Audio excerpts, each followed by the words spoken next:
जय Jagannath. Ravindra explore education YouTube channel तरफर आपण मानू स्वागत जणाइबा संगे संगे आपण मानकर सुख समृद्धि कामना करुछि विश्व भुवन रक्षाकर्ता प्रभु जगन्नाथଙ୍କ निकटरे।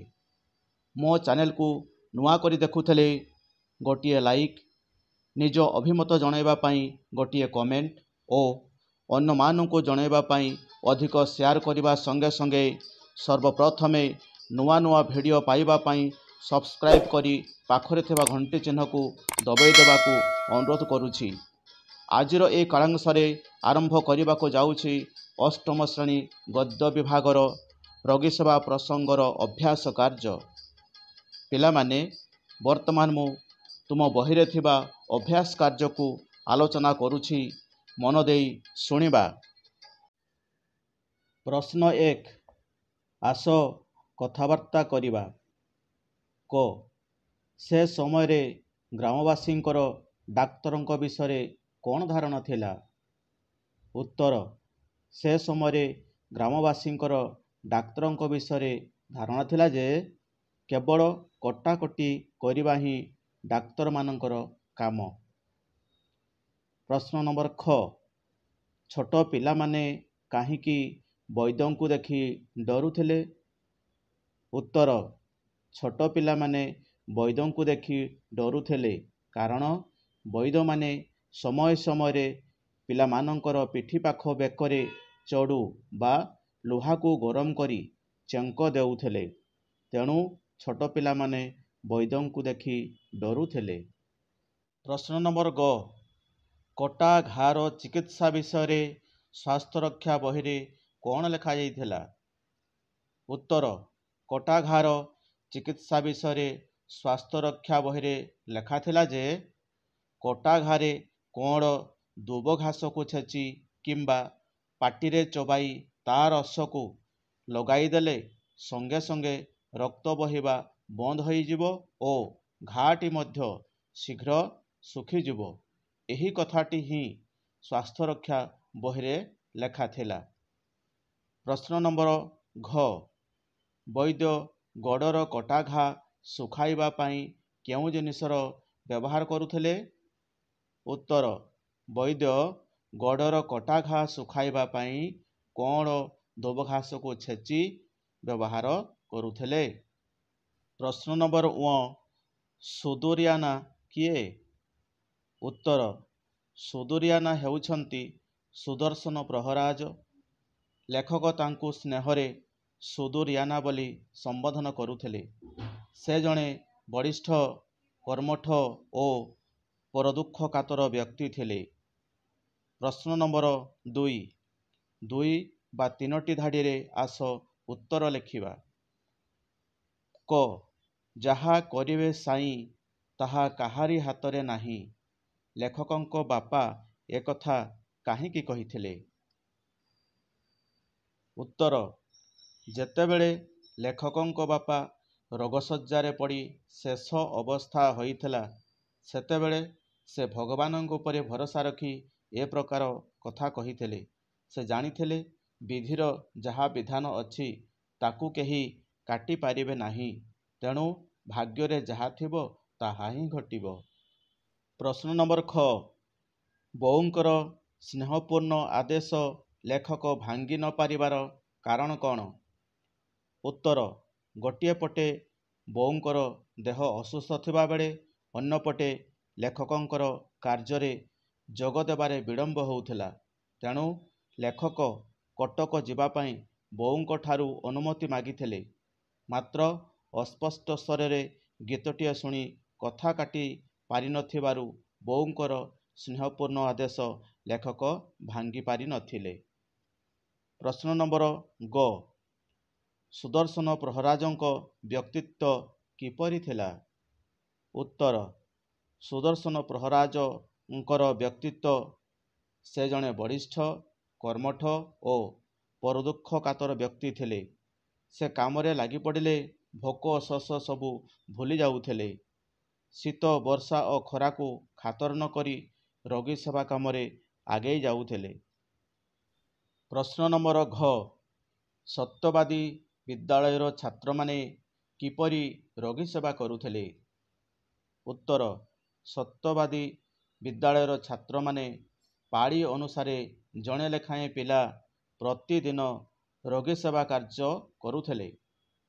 ସକାଳେ ଗୋଟିଏ ଗ୍ଲାସ ନିମ ଛେଲି ବା ଚିରେଇତା ସିଝା ପାଣି ପ୍ରତି ପିଲାଙ୍କୁ ଦେଉଥିଲେ।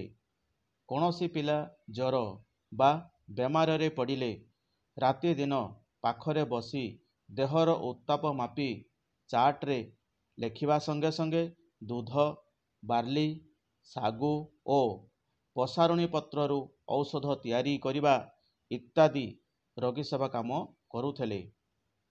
ପ୍ରଶ୍ନ ନମ୍ବର 3, ଆସ ମନେ ପକାଇ ଉତ୍ତର ଲେଖିବା। ପ୍ରଶ୍ନ କ, ଲେଖକ ଉଦୟନାଥ ଷଡ଼ଙ୍ଗୀ ତାଙ୍କ ବାପା ବୋଉଙ୍କର କିପରି ସେବା କରିଥିଲେ? ଉତ୍ତର, ଲେଖକ ଉଦୟନାଥ ଷଡ଼ଙ୍ଗୀ ସତ୍ୟବାଦୀ ବିଦ୍ୟାଳୟରୁ ସେବା କାର୍ଯ୍ୟ କରିବା ଶିକ୍ଷାଲାଭ କରିଥିଲେ ଏବଂ ସେହି ଶିକ୍ଷାକୁ ତାଙ୍କ ବାପା ବୋଉଙ୍କର ସେବା କାର୍ଯ୍ୟରେ ଲଗାଇଥିଲେ। ନିମ୍ନରେ ତାହା ବର୍ଣ୍ଣନା କରାଗଲା। ପ୍ରଥମେ ଦେଖିବା ତାଙ୍କ ବାପାଙ୍କର ସେବା ସେ କିପରି କରିଥିଲେ। ଥରେ ତାଙ୍କ ବାପାଙ୍କ ପାଦରେ ଭଙ୍ଗା କାଚ ପଶିଯାଇ ରକ୍ତ ବହିଯାଉଥିଲା। ପ୍ରଥମେ ସେ ଗାମୁଛାକୁ ଚଉତାଇ ଗୋଡ଼ରେ ଭିଡ଼ି ବାନ୍ଧି ଦେବାରୁ ରକ୍ତ ବହିବା ବନ୍ଦ ହୋଇଯାଇଥିଲା। ଏହାପରେ ସେ ବୈଦ୍ୟ ପାଖକୁ ଯାଇ ପ୍ରତିଦିନ ଔଷଧ ଆଣି କଟା ଘାରେ ଲଗାଇ ଦେଉଥିଲେ। ବାପାଙ୍କ ପାଖରେ ବସି ପାଦକୁ ଆଉଁସି ଦେଉଥିଲେ। ତାଙ୍କ ବାପାଙ୍କର ମୃତ୍ୟୁ ପୂର୍ବରୁ ସେ ଗ୍ରହଣୀ ଝାଡ଼ାରେ ପୀଡ଼ିତ ଥିଲେ। ସେତେବେଳେ ମଧ୍ୟ ଲେଖକ ତାଙ୍କ ବାପାଙ୍କର ସେବା ଯତ୍ନ କରିଥିଲେ। ମଇଳା ବିଛଣା ଚାଦରକୁ ବାରମ୍ବାର ବଦଳ କରି ସଫା କରୁଥିଲେ। ରାତି ସାରା ବାପାଙ୍କ ପାଖରେ ବସି ରହି ଦେହ ପାଦକୁ ଆଉଁସି ଦେଉଥିଲେ। ଏହିପରି ଭାବରେ ସେ ତାଙ୍କ ବାପାଙ୍କର ସେବା କାର୍ଯ୍ୟ କରିଥିଲେ। ବର୍ତ୍ତମାନ ଦେଖିବା ତାଙ୍କ ବୋଉଙ୍କର ସେବା ସେ କିପରି କରିଥିଲେ। ତାଙ୍କ ବାପାଙ୍କର ମୃତ୍ୟୁର 5 ବର୍ଷ ପରେ ତାଙ୍କ ମା ମଧ୍ୟ ଅସୁସ୍ଥ ହୋଇପଡ଼ିଥିଲେ। କଟକରୁ ଘରକୁ ଆସି ତାଙ୍କ ମାଙ୍କର ଅସୁସ୍ଥ ଅବସ୍ଥା ଦେଖିଥିଲେ। ସେତେବେଳକୁ ତାଙ୍କ ମାଙ୍କର ଜ୍ୱର 103 ଡିଗ୍ରୀ। ତେଣୁ ଲେଖକ ସମୟ ନଷ୍ଟ ନ କରି ସଙ୍ଗେ ସଙ୍ଗେ ମୁଣ୍ଡରେ ପାଣି ପଟି ଦେଲେ। ପାଖରେ ବସି ଗୋଡ଼ ହାତ ମଧ୍ୟ ଘଷି ଦେଲେ। ତାପରେ ଡାକ୍ତର ଡାକି ଚିକିତ୍ସା ମଧ୍ୟ କରାଇଥିଲେ। ଔଷଧପତ୍ର ଖୁଆଇବା ପରେ ବି କିଛି ଫଳ ମିଳିନଥିଲା। ପୁଣି ତାଙ୍କ ପାଖରେ ବସି ଅଣ୍ଟା ପିଠି ଆଉଁସି ଦେଉଥିଲେ। ବିଛଣାରେ ମଳମୂତ୍ର ତ୍ୟାଗ କଲେ ତାଙ୍କୁ ସଙ୍ଗେ ସଙ୍ଗେ ସଫା କରି ଲୁଗା ବଦଳ କରି ଦେଉଥିଲେ। ଶେଷରେ ତାଙ୍କ ବୋଉଙ୍କର ମଧ୍ୟ ମୃତ୍ୟୁ ହୋଇଥିଲା।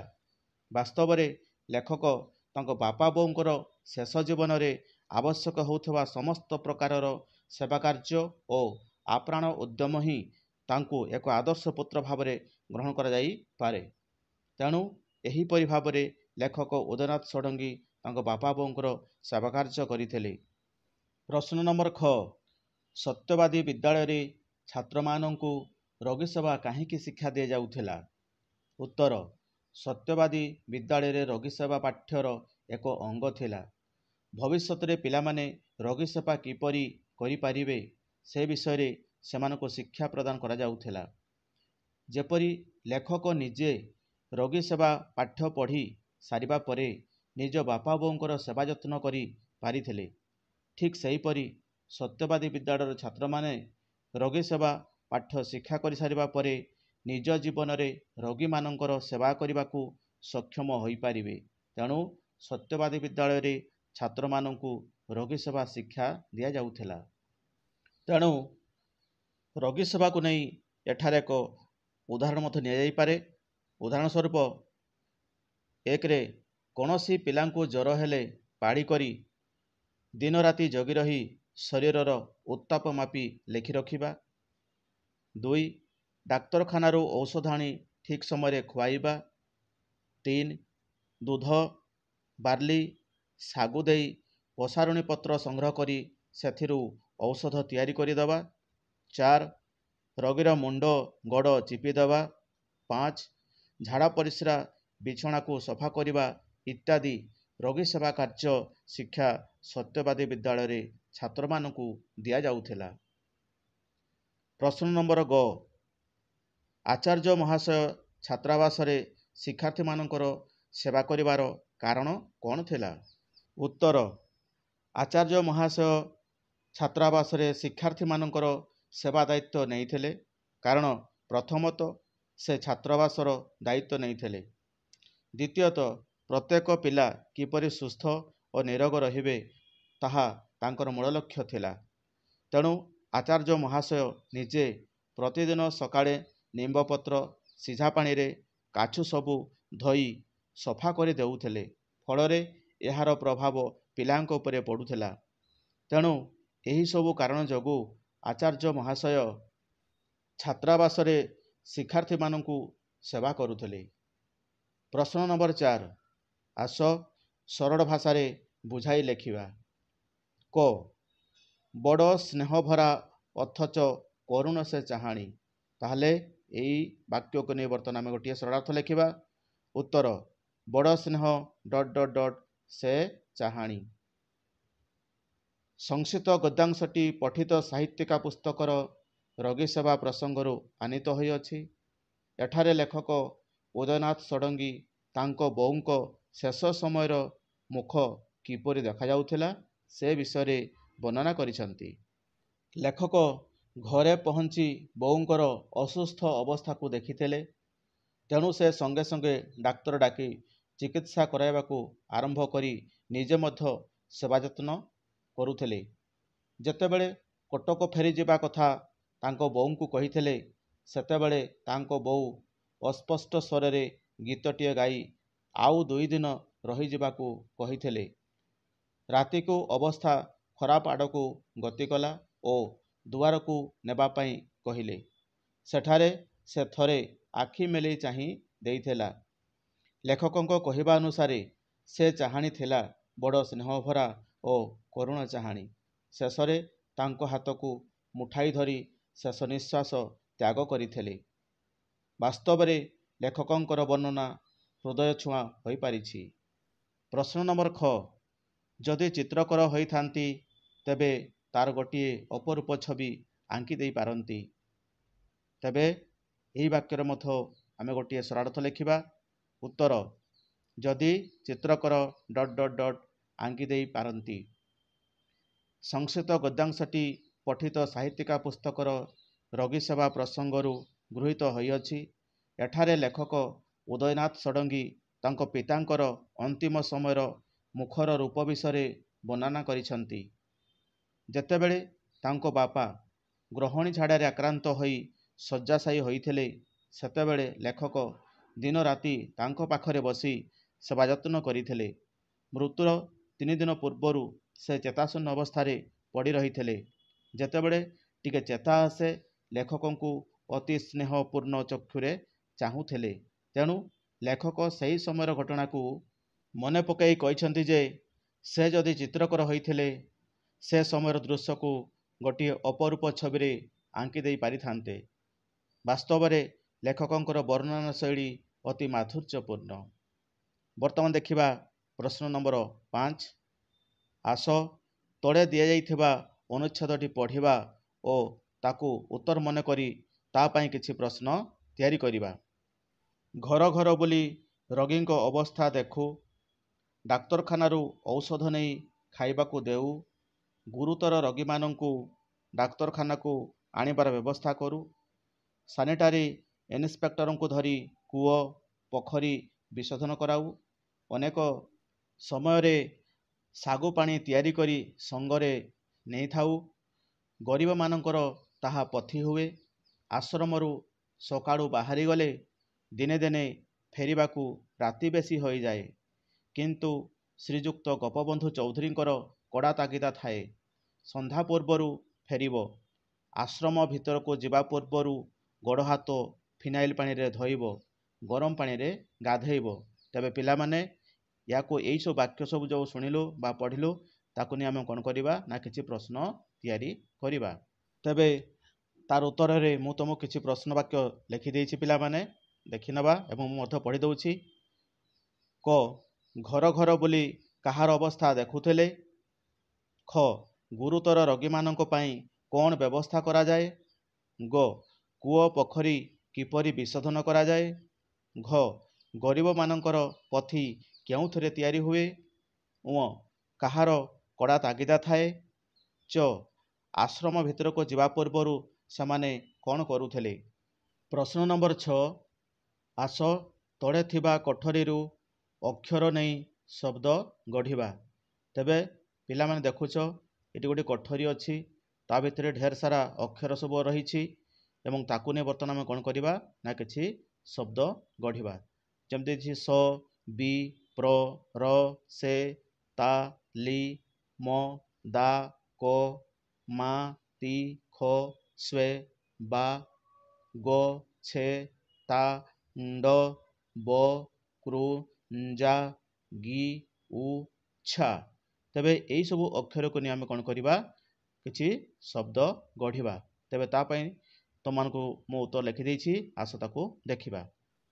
ତେବେ ଉତ୍ତରରେ ଶବ୍ଦ ଗୁଡ଼ିକ ହେଉଛି ସବିତା, ଛେଲି, ସ୍ୱେଚ୍ଛା, ଗଞ୍ଜା, ପ୍ରକୃତି, ସେବକ, ସ୍ୱେଚ୍ଛାସେବକ, ରବି, ଦାଗ, ବାର, ମାତା, ତାଣ୍ଡବ, ଦାଉ, ପ୍ରଖର, ତାତି, ପ୍ରଖର ତାତି, ଖଣ୍ଡ, ତାଲିମ, ମାଗିବା, ମଞ୍ଜା, ପ୍ରଗତି, ପ୍ରତିମା, ଦାତା, ଛେଉଣ୍ଡ, ତାର, ମାଗିବା, ସେବା, ତାଗିଦା ଇତ୍ୟାଦି। ତେବେ ପିଲାମାନେ ତୁମେ ଚେଷ୍ଟା କଲେ ଏହି କୋଠରୀରୁ ଅନେକ ଆହୁରି କିଛି ଶବ୍ଦ ଗଢ଼ି ଦେଇ ପାରିବ। ପ୍ରଶ୍ନ ନମ୍ବର 7 ବନ୍ଧନୀ ମଧ୍ୟରୁ ଉପଯୁକ୍ତ ଶବ୍ଦ ବାଛି ଶୂନ୍ୟସ୍ଥାନ ପୂରଣ କରିବା। ତାହେଲେ ପିଲାମାନେ ଶୂନ୍ୟସ୍ଥାନ ଦେଇଛି ଏବଂ ତଳେ ମଧ୍ୟ କିଛି ବନ୍ଧନୀ ମଧ୍ୟରେ କିଛି ଶବ୍ଦ ସେ ଦେଇଛି, ଆଉ ତାକୁ ନେଇ ବର୍ତ୍ତମାନ ଆମେ ଶୂନ୍ୟସ୍ଥାନ ପୂରଣ କରିବା। ଦେଖ ପ୍ରଥମ ପ୍ରଶ୍ନ କରେ କ'ଣ ଲେଖିଛି। ବାପା ଶେଷ 3 ଦିନ ଡ୍ୟାସ୍ ଅବସ୍ଥାରେ ପଡ଼ି ରହିଲେ। ବନ୍ଧନୀ ମଧ୍ୟରେ ଅଛି ଅଚୈତନ୍ୟ, ଅଚୈତନ, ଅଚୈତନ୍ୟ। ତାହେଲେ ଉତ୍ତର କେଉଁଟା ହେବ ପିଲାମାନେ? ଅଚୈତନ୍ୟ। ବାପା ଶେଷ 3 ଦିନ ଅଚୈତନ୍ୟ ଅବସ୍ଥାରେ ପଡ଼ି ରହିଲେ। ପ୍ରଶ୍ନ ନମ୍ବର ଖ ବୋଉର ଶରୀରରେ ରୋଗ ଡ୍ୟାସ୍ ଶକ୍ତି ନଥିଲା। ବନ୍ଧନୀ ମଧ୍ୟରେ ଶବ୍ଦ ଅଛି ପ୍ରତିଷେଧକ, ପ୍ରତିଷେଧକ, ପ୍ରତିଷେଧକ। ତାହେଲେ କେଉଁ ସ ନେଇ ଉତ୍ତର ଆସିବ ଆମର? ଏଇ ମର୍ଜିଣୀୟ ଯେଉଁଟା ଅଛି ତାକୁ ନେଇ ଆମର ଉତ୍ତରଟି ଆସିବ ପ୍ରତିଷେଧକ। ତେବେ ବୋଉର ଶରୀରରେ ରୋଗ ପ୍ରତିଷେଧକ ଶକ୍ତି ନଥିଲା। ଗ ମା ପୁଅକୁ ଡ୍ୟାସ୍ କଲେ। ତାର ଉତ୍ତର କ'ଣ ହେବ ପିଲାମାନେ? ଆଶୀର୍ବାଦ କଲେ। ମା ପୁଅକୁ ଆଶୀର୍ବାଦ କଲେ। ଘ ଶୁଭ ଡ୍ୟାସ୍ ଆସିଗଲା। ତାହେଲେ କ'ଣ ହେବ ଉତ୍ତର ଭିତରୁ? ମୁହୂର୍ତ୍ତ ମୁହୂର୍ତ୍ତ ମୁହୂର୍ତ୍ତରୁ ଏଇ ମୁହୂର୍ତ୍ତଟି ତୁମର ଉତ୍ତରଟା ଠିକ୍ ହେବ। ଶୁଭ ମୁହୂର୍ତ୍ତ ଆସିଗଲା। ଉଁ ରୋଗୀ ପାଇଁ ଉପଯୁକ୍ତ ଡ୍ୟାସ୍ ଆବଶ୍ୟକ। ଶୁଶ୍ରୂଷା, ଶୁଶ୍ରୂଷା, ଶୁଶ୍ରୂଷା। ଏ ଭିତରୁ କେଉଁଟା ହେବ ପିଲାମାନେ? ନା ଏଇ ଶୁଶ୍ରୂଷାର ବନାନଟି ଠିକ୍ ଅଛି, ତେଣୁ ଆମେ ତାକୁ ଲେଖିବା। ରୋଗୀ ପାଇଁ ଉପଯୁକ୍ତ ଶୁଶ୍ରୂଷା ଆବଶ୍ୟକ। ପ୍ରଶ୍ନ ନମ୍ବର 8 ଆରମ୍ଭରେ ଓ ଅକ୍ଷର ଯୋଗ କରି 5ଟି ଶବ୍ଦ ଗଢ଼ିବା। ତାହେଲେ ଏଠି ଆମେ କ'ଣ କରିବା? ଓ ଅକ୍ଷର ଲଗେଇକିରି 5ଟି ଶବ୍ଦ ଗଠନ କରିବା। ଯେମିତି ଉଦାହରଣ ସ୍ୱରୂପ ଦିଆଯାଇଛି ଓ ଅଚୈତନ୍ୟ। ସେହିପରି କ'ଣ ହେବ? ଓ ଗଭୀର, ଓ ପାଠୁଆ, ଓ ଶାନ୍ତ, ଓ କାଳ। ମୁଁ ଲେଖିଦେଇଛି। ପ୍ରଥମେ 1 ନମ୍ବରରେ ଅଚୈତନ୍ୟ, 2ରେ ଅପାଠୁଆ, 3ରେ ଅକାଳ, 4ରେ ଅଶାନ୍ତ, 5ରେ ଅଗଭୀର। ତେବେ ସେହି ଶବ୍ଦ ଗୁଡ଼ିକୁ ନେଇ ବାକ୍ୟ ଗଠନ କରିବା। ତେବେ ବର୍ତ୍ତମାନ ଆମେ ଯେଉଁ ଶବ୍ଦ ଗୁଡ଼ାକ ଏଠି ଗଠନ କଲୁ ତାକୁ ନେଇ ବର୍ତ୍ତମାନ ନେଇ କ'ଣ କରିବା? ବାକ୍ୟ ଗଠନ କରିବା। 1 ଅଚୈତନ୍ୟ। ବାପା ଅଚୈତନ୍ୟ ଅବସ୍ଥାରେ 3 ଦିନ ଥିଲେ। 2 ଅପାଠୁଆ। ବୋଉ ମୋର ଜଣେ ଅପାଠୁଆ ମହିଳା। 3 ଅକାଳ। ଅକାଳରେ ଲୋକଟି ମରିଗଲା। 4 ଅଶାନ୍ତ। ସମୁଦ୍ର ଜଳରାଶି ଆଜି ଅଶାନ୍ତ ରହିଛି। 5. ଅଗଭୀର ଆମ ପୋଖରୀଟି ଅଗଭୀର ଅଟେ। ପ୍ରଶ୍ନ ନମ୍ବର 9. ଆସ ଉପଯୁକ୍ତ ବିପରୀତ ଅର୍ଥବୋଧକ ଶବ୍ଦଗୁଡ଼ିକୁ ବଡ଼ କୋଠରୀରୁ ବାଛି ସାନ କୋଠରୀରେ ଲେଖିବା। ତାହେଲେ ବଡ଼ କୋଠରୀରେ କିଛି ଶବ୍ଦ ଦେଇଛି, ତାକୁ କ'ଣ କରିବା, ଆମେ ସାନ କୋଠରୀକୁ ଆଣିବା, ଯିଏ ଯାହାର ବିପରୀତ ଅର୍ଥ ହେଇଥିବ। ବଡ଼ କୋଠରୀ ଲେଖା ହେଇଛି, ତାହେଲେ ଦେଖିବା। ସମ୍ଭବ, ସହଜ, ସରଳ, ଅଭିଶାପ, ଶ୍ରଦ୍ଧା, ରୋଗମୁକ୍ତ, ମଧ୍ୟାହ୍ନ, ପ୍ରଦୋଷ, ରଜନୀ, ଶର୍ବରୀ, ସୁମନ, କଲ୍ୟାଣ, ଅସୂୟା, ନୂତନ, ସଂଯୋଗ, ସହଯୋଗ, ସମନ୍ୱୟ। ତେବେ ଏଇ ବଡ଼ କୋଠରୀରୁ ଆମେ ବାଛି ନେବା କ'ଣ? ଏଇ ଯେଉଁ ଶବ୍ଦ ଗୁଡ଼ିକ ଦେଇଛି ସେମାନଙ୍କର ବିପରୀତ ଶବ୍ଦ। ପ୍ରଥମେ ଦେଖିବା ଅସହଯୋଗ। ତେବେ ଅସହଯୋଗର ବିପରୀତ ଶବ୍ଦ କ'ଣ ହେବ ପିଲାମାନେ? ସହଯୋଗ। ତାକୁ ମୁଁ ଲେଖିଦେଇଛି। ଅସହଯୋଗର ହେବ ବିପରୀତ ଶବ୍ଦ ସହଯୋଗ। ସେହିପରି ରୋଗାକ୍ରାନ୍ତର ବିପରୀତ ଶବ୍ଦ କ'ଣ ହେବ? ନା ରୋଗମୁକ୍ତ। ପ୍ରତ୍ୟୁଷ, ତାର ବିପରୀତ ଶବ୍ଦ କ'ଣ ହେବ? ପ୍ରଦୋଷ। ଆଶୀର୍ବାଦ, ତାର ବିପରୀତ ଶବ୍ଦ କ'ଣ ହେବ? ଅଭିଶାପ। କ'ଣ ହେବ? ଅଭିଶାପ। ତାକୁ ମୁଁ ଲେଖିଦେଇଛି। ଅସମ୍ଭବ, ତାର ବିପରୀତ ଶବ୍ଦ ହେବ କ'ଣ? ନା ସମ୍ଭବ। ପ୍ରଶ୍ନ ନମ୍ବର 10. ଏ କଥା କିଏ କାହାକୁ କହିଛନ୍ତି ପାଖ ବନ୍ଧନୀ ମଧ୍ୟରେ ଲେଖିବା। ଏ କଥାଟି କିଏ କାହାକୁ କହିଛନ୍ତି, ତେଣୁ ବନ୍ଧନୀ ଅଛି, ସେ ବନ୍ଧନୀ ଭିତରେ ତାକୁ ଆମେ ଲେଖିବା। କ ଯାହା କରିବେ ସାଇଁ ତାହା କାହାରି ହାତରେ ନାହିଁ। ତାହେଲେ ଏ କଥାଟି କିଏ କାହାକୁ କହିଛନ୍ତି? ତେବେ ଉତ୍ତରରେ ଏ କଥାଟି ଲେଖକଙ୍କ ବାପା ଲେଖକଙ୍କୁ କହିଛନ୍ତି। ପ୍ରଶ୍ନ ନମ୍ବର ଖ ପିଲାଟା କାଲି ରାତିରେ ଜମା ଶୋଇନାହିଁ। ତେବେ ଏଇ କଥାଟି କିଏ କାହାକୁ କହିଛନ୍ତି? ନା ଏଇ କଥାଟି ଲେଖକଙ୍କ ବାପା ଲେଖକଙ୍କ ବୋଉଙ୍କୁ କହିଛନ୍ତି। ପ୍ରଶ୍ନ ନମ୍ବର ଗ ମୋ ଧନକୁ କିଏ ଆଣିଲାଟି। ଏ କଥାଟି କିଏ କାହାକୁ କହିଛନ୍ତି? ଏ କଥାଟି ଲେଖକଙ୍କ ବୋଉ ଲେଖକଙ୍କୁ କହିଛନ୍ତି। ପ୍ରଶ୍ନ ନମ୍ବର ଘ ଆସିଛୁ ଯେତେବେଳେ ଆଉ 2ଟା ଦିନ ରହିଯା। ଏ କଥାଟି ମଧ୍ୟ କିଏ କାହାକୁ କହିଛନ୍ତି? ନା ଏ କଥାଟି ଲେଖକଙ୍କ ବୋଉ ଲେଖକଙ୍କୁ କହିଛନ୍ତି। ବର୍ତ୍ତମାନ ଦେଖିବା ତାହେଲେ ପ୍ରଶ୍ନ ନମ୍ବର 11। ତଳେ ଦିଆଯାଇଥିବା ଶବ୍ଦ ଗୁଡ଼ିକୁ ସନ୍ଧି ବିଚ୍ଛେଦ କରି ଲେଖିବା। ତଳେ କିଛି ଶବ୍ଦ ଦିଆଯାଇଛି, ତାକୁ ଆମେ କ'ଣ କରିବା? ନା ସନ୍ଧି ବିଚ୍ଛେଦ କରିବା। ପ୍ରଶ୍ନୋତ୍ତର, ତାକୁ ସନ୍ଧି ବିଚ୍ଛେଦ କଲେ କ'ଣ ହେବ ପିଲାମାନେ? ପ୍ରଶ୍ନ ଯୁକ୍ତ ଉତ୍ତର। ସେହିପରି ଅଧିକାଂଶ, ତାକୁ ସନ୍ଧି ବିଚ୍ଛେଦ କଲେ କ'ଣ ହେବ? ଅଧିକ ଯୁକ୍ତ ଅଂଶ। ଠିକ୍ ସେହିପରି ଛାତ୍ରାବାସ, ତାକୁ ସନ୍ଧି ବିଚ୍ଛେଦ କଲେ କ'ଣ ହେବ? ଛାତ୍ର ଯୁକ୍ତ ଆବାସ। ଜଗନ୍ନାଥ, ଜଗତ ଯୁକ୍ତ ନାଥ। ସେହିପରି ସ୍ୱେଚ୍ଛାକୁ ଯଦି ଆମେ ସନ୍ଧି ବିଚ୍ଛେଦ କରିବା, ତେବେ ଉତ୍ତର ପାଇବା କ'ଣ? ସ୍ୱ ଯୁକ୍ତ ଇଚ୍ଛା, ସ୍ୱେଚ୍ଛା। ତାହେଲେ ପିଲାମାନେ ତୁମ ପାଇଁ ଶେଷ ପ୍ରଶ୍ନ 12 ନମ୍ବର। ଭୁଲ ଲେଖାଥିବା ଶବ୍ଦକୁ ତା ପାଖରେ ଠିକ୍ କରି ଲେଖିବା। ଦେଇଛି କ'ଣ? ଶୀଘ୍ର। ଉତ୍ତର ହେବ କ'ଣ? ନା ଶୀଘ୍ର। ଏଠି ଦୀର୍ଘିକାର ପଡ଼ିବ। ଆଶ୍ୱାସନା, ଏଠି ତୁମର ତାଲବେଶ ଦେଇଛି, ଏଠି ହେବ ତୁମର କ'ଣ? ଦନ୍ତସ୍ୱ। ବିକୃତି, ଏଠି ରୁକାର ପଡ଼ିବ, କରେ ରୁକାର। ବିକୃତି। ଆଶୀର୍ବାଦ, ଏଇଭଳିଆ ତୁମର ଆଶୀର୍ବାଦ ଉତ୍ତରଟି ଠିକ୍ ହେବ। ଚାଟଶାଳୀ, ଏଠି ତୁମର ମୂର୍ଦ୍ଧନ୍ୟ ଷ ଦେଇଛି, କିନ୍ତୁ ତାର ଉତ୍ତର ହେବ ତାଲବେଶ। ଚାଟଶାଳୀ। ପ୍ରଭୃତି, ଉତ୍ତର ହେବ କିନ୍ତୁ ପ୍ରଭୃତି, ଭରେ ରୁ ଫଳା ପଡ଼ିବ। ସ୍ନେହପୂର୍ଣ୍ଣ, ତାର ଉତ୍ତର ହେବ ସ୍ନେହପୂର୍ଣ୍ଣ। ସଂଜ୍ଞାହୀନ, ତାର ଉତ୍ତର ହେବ ସଂଜ୍ଞାହୀନ। ଏଠି ହର୍ଷିକାର, ହରେ ହର୍ଷିକାର ଦେଇଛି, କିନ୍ତୁ ଉତ୍ତର ହେବ ହରେ ଦୀର୍ଘିକାର। ଜିଦ୍, ଉତ୍ତର ହେବ ଜିଦ୍। ଏଠି ହର୍ଷି କ'ଣ ଦେଇଛି? ନା ଅନ୍ତସ୍ଥ ଜରେ ହର୍ଷିକାର ଦେଇଛି, କିନ୍ତୁ ପ୍ରକୃତରେ ହେବ କ'ଣ? ବର୍ଗ ଜରେ ହର୍ଷିକାର ଦରେ ହଣତ ଜିଦ୍। ବ୍ୟବସ୍ଥା, ତାର ଉତ୍ତର କ'ଣ ହେବ ପିଲାମାନେ? ବ୍ୟବସ୍ଥା। ଅସ୍ପଷ୍ଟ, ତାର ଉତ୍ତର ହେବ କ'ଣ? ଅସ୍ପଷ୍ଟ। ଏଠି ମୂର୍ଦ୍ଧନ୍ୟ ଷରେ ପ ଲେଖିଛି, କିନ୍ତୁ ପ୍ରକୃତରେ ହେବ କ'ଣ? ଦନ୍ତସ୍ୱରେ ପ, ଅସ୍ପଷ୍ଟ। ଶୁଶ୍ରୂଷା, ଏଠି କ'ଣ ହେବ ନା ମଝିରେ ଯେଉଁ ତାଲବେଶ ଦେଇଛି ସେଥିରେ ତୁମର କ'ଣ ହେବ ନା ଦୀର୍ଘକାର ପଡ଼ିବ। ଆଉ ବାଦ ବାକି ସବୁ ଠିକ୍ ଅଛି। ତାହେଲେ ତାର ଉତ୍ତର ଲେଖିବା କ'ଣ ନା ଶୁଶ୍ରୂଷା। ପିଲାମାନେ ଆଶା କରୁଛି ଆଜିର ଆଲୋଚ୍ୟ ପ୍ରଶ୍ନ ଗୁଡ଼ିକର ଉତ୍ତର ତୁମେ ଭଲ ଭାବରେ ବୁଝିପାରିଥିବ। ବୁଝିବାରେ କିଛି ଅସୁବିଧା ହେଲେ ମୋତେ କମେଣ୍ଟରେ ଲେଖି ଜଣାଇଲେ ତାର ସମାଧାନ ନିଶ୍ଚୟ କରିଦେବି। ଭିଡ଼ିଓଟି ସମ୍ପୂର୍ଣ୍ଣ ଭାବରେ ଦେଖିଥିବାରୁ ବହୁତ ବହୁତ ଧନ୍ୟବାଦ। ପୁଣି ଆଗାମୀ ଭିଡ଼ିଓରେ ଦେଖାହେବ। ଆଜି ପାଇଁ ତାହେଲେ ରହୁଛି। ଧନ୍ୟବାଦ।